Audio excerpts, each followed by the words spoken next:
Greetings, friends and fellow cigar box guitar enthusiasts. Do you know what this is? You're probably thinking it's a Bible, and that would be a good guess, but it's actually a piece of paper. It's a hollow box. It's just designed to look like. I painted it black. Normally they come like paper, and just look like paper. So you could do whatever you want with this thing. You could paint it, hide things in it, put it on your bookshelf, right? Nobody ever find it. But here's the deal. So what do you think that I'm thinking? You know what I'm thinking. So what I did is I went ahead and I reinforced the insides, and then I spray painted it, and then spray painted it again, and lo and behold, look what came out. Yay, another Sasquatch. So this one here is going to be a fretless slider. And I do have a piezo underneath there to a jack. Now again, everything, you can actually hear it, dude. Everything is solid. Yeah, because I should have showed you the insides before I buttoned it up, but I got wood basically along every inside, and then it's glued and glued and glued really good. So this thing actually is probably stronger than a real cigar box guitar. I did put the skinny strings on here. These are they're all plain steel. This is a G string, B, and I tuned this one to the 5, which is a D. So it's a chord, just an open chord. Now, the point of this video here, was not so much to show you this recent build here, but rather than to show you or to demonstrate perhaps how to use your ear. Now, you'll notice here that there are no position markers, and there are no frets. There are just the here, let me cut these off here just to get them out of sight, out of mind.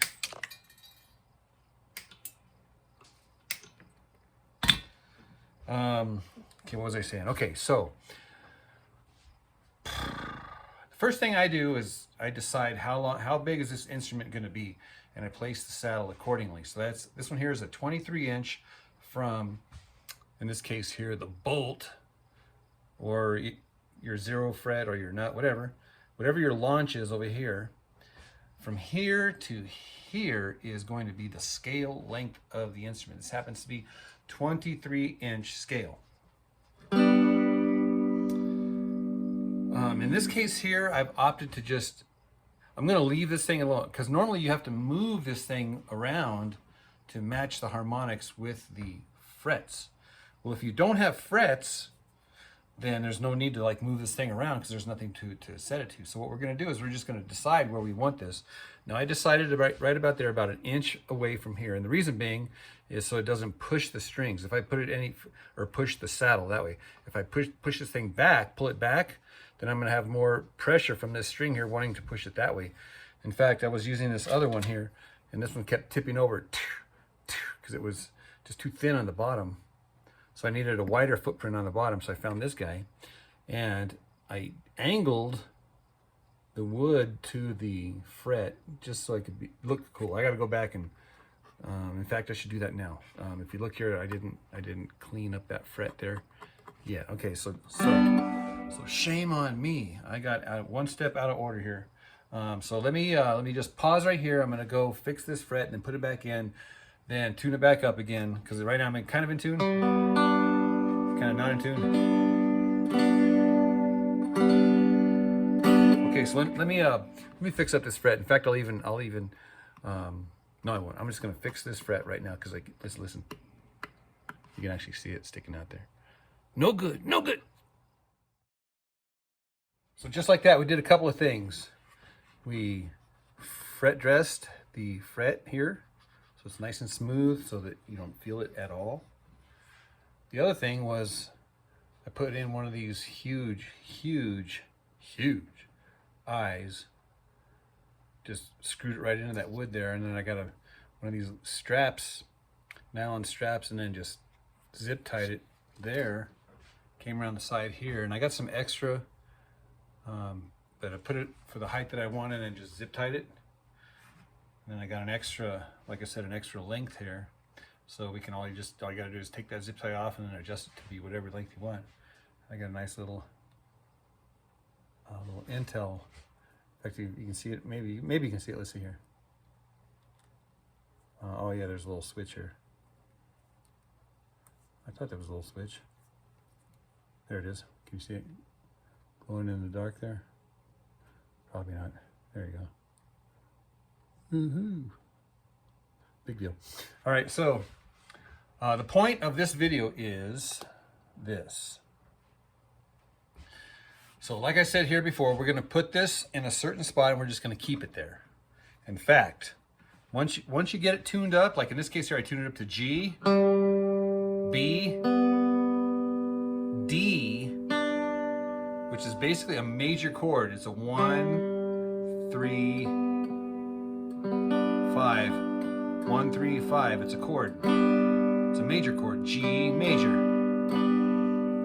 So the reason why I say to tune it to this one here is because your ear really can hear that chord. Hopefully your ear can hear that chord. Well, anyhow, so it's easy to move around. So as long as it's in tune here. Now, what we're going to do is we're going to start committing to what we're hearing. And I suggest get yourself a pencil, something that you can erase. A pencil with an eraser. And the reason why I say eraser is because it's been my experience that the notes move around as the strings stretch. So I kind of feel confident because I've been goofing around with these strings that the strings are pretty much, they're holding their tune now. One of the tricks here is this is the third, the B, is you tune it a little bit flat. If you looked at your tuner, it'd say it was a little bit flat, but you got to use your ear. Your ear tells you that it's in tune. So that's just a little trick. The third is always a little bit flat. So once you're happy with the way it sounds there, now we're going to start moving that around. Now what we're looking for is the 4 chord, which is right up about, it's up in here somewhere, right? And we're going to use our ear. There it is right there. Now what I'm going to do is I'm going to look down here and I'm going to start memorizing what does the fret look like here. Looks like it right there, it says 11. Can you see that, 11? So now I'm going to use my eyes and I'm going to look down at that 11 and I'm going to come up with the fret. So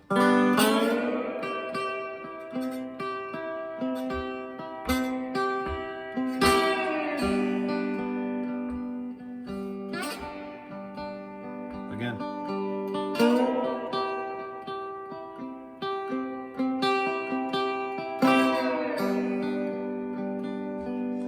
All right, so I'm going to with my pencil, I'm going to put a little mark on the top here in pencil so I can see it looking down from up here.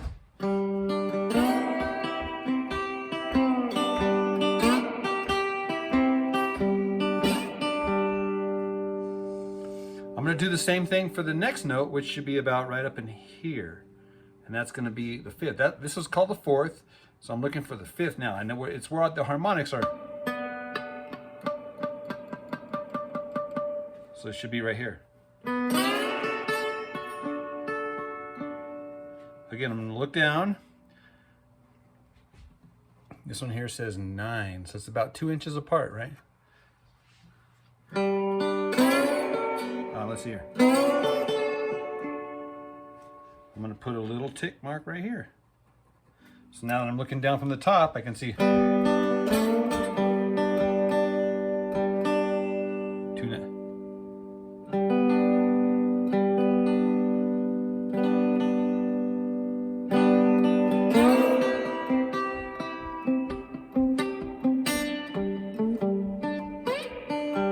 Up here to this guy now. That's it. Nailed it.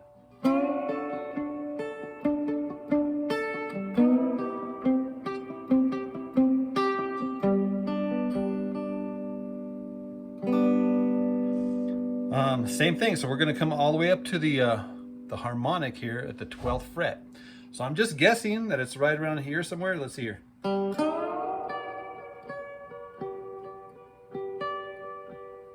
Right here? Yep. So this one's actually real easy because you could just go like this and you'll find that note. And not only will you hear it, but you can actually just feel the instrument when you're like perfectly in the middle, because this harmonic right here is the exact middle point between the nut and the saddle. It's the exact middle point. So that means the note on this side is the same as the note on this side.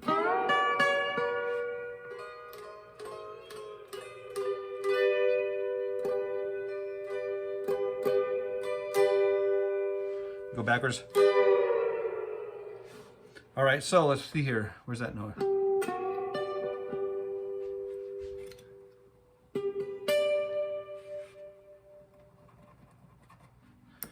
Okay, so I got the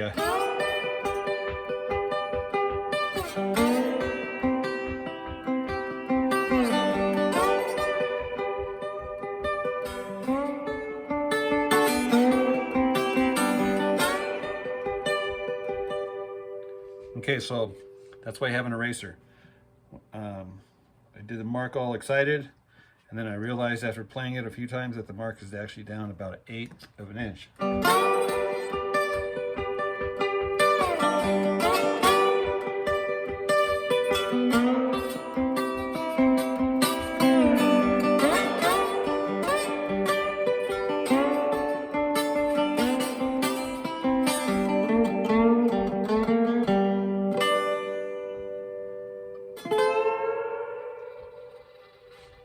Okay, so now we're going to do that same theory, and we're going to find all the little middle notes down here in the bottom. Now this is where you got to really use your ear, and you just got to go with the notes that you like, okay? Because there's a bunch of notes down here. There's a plethora of notes down here, and they're all going to sound good, right? So that's, you got to make a choice to which ones you want to put a little dot by, okay? So here we're going to go. So again, I'm just using my ear. Oh, I like that note.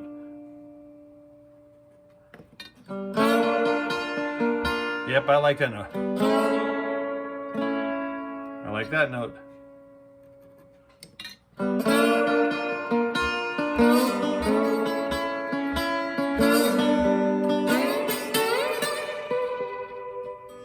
Okay, so here we are.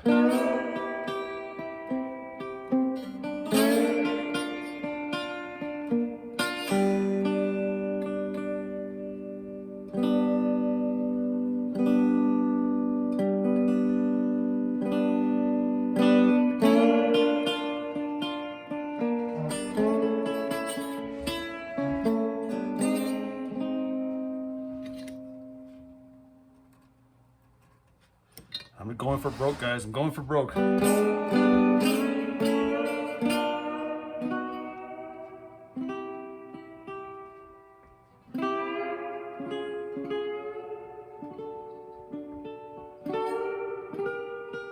Okay, there's a good note there.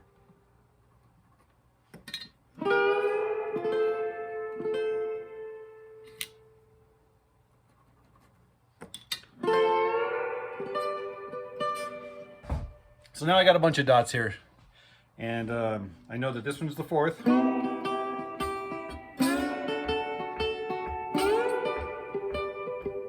So this one here is the double dot, so I'll just make that one darker. Once I'm committed to this, I'm going to put a mark around my saddle, so that if my saddle ever moves, I can get it into the exact right spot again, so that all these notes will line up.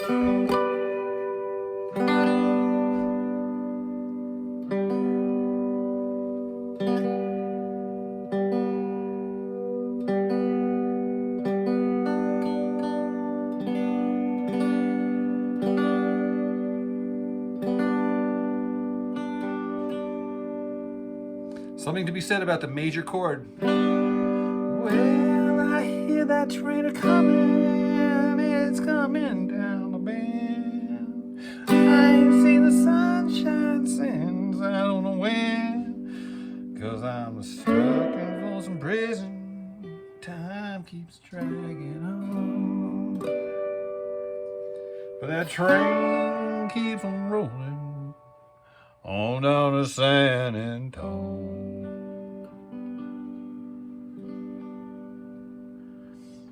I like it.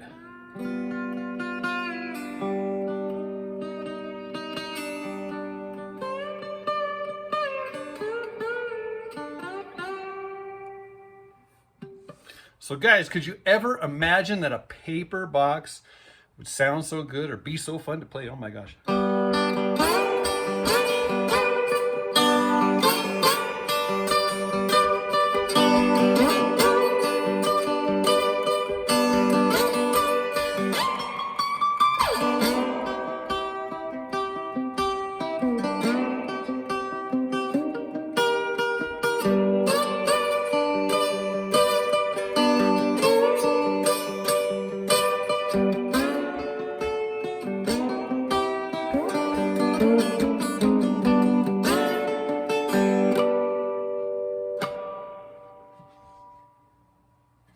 All right, guys, we'll see you in the next video. Cheers.